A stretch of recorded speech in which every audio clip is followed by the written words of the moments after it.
Le 14 juillet 1935, socialistes, communistes et radicaux se sont donné rendez-vous à la Bastille pour fêter leur triple alliance toute fraîche.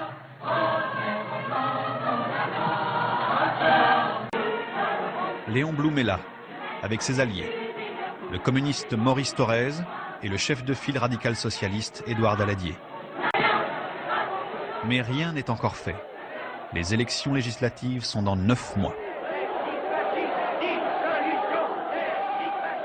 En attendant la victoire espérée, le Front populaire affirme ses engagements. Écarter le fascisme qui menace le pays, de l'intérieur et de l'extérieur.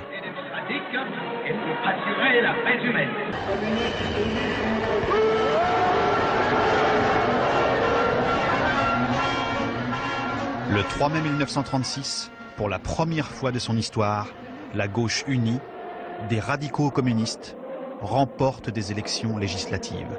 À une très large majorité, un socialiste va diriger le pays, Léon Blum.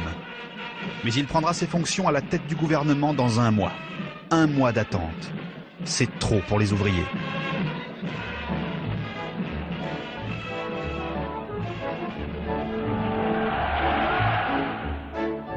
Cette victoire, ils l'espèrent depuis trop longtemps.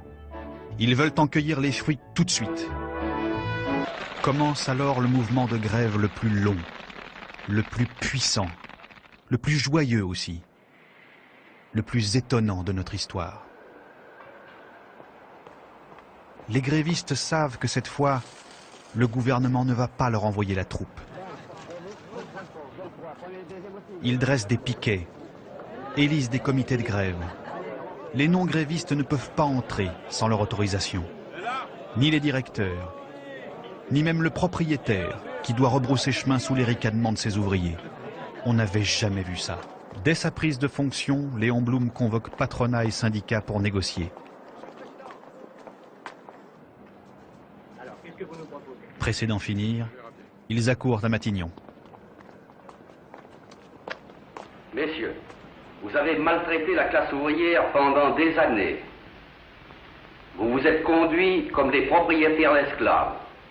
Quelque chose a changé et pas en votre faveur. Vous donnerez une augmentation de salaire supérieure à celle que vous nous avez proposée. Vous prendrez l'engagement d'appliquer la semaine de 40 heures avec le même salaire que pour 48 heures.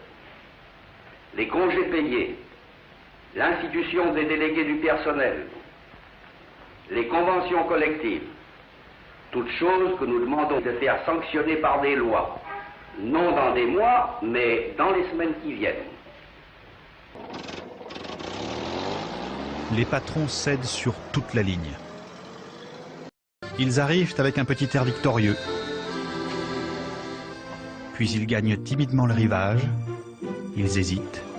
Beaucoup n'ont jamais vu la mer. Et soudain, ils voient de près comment vivent les riches. Les estivants se moquent des nouveaux venus. Ils les appellent les congés payés.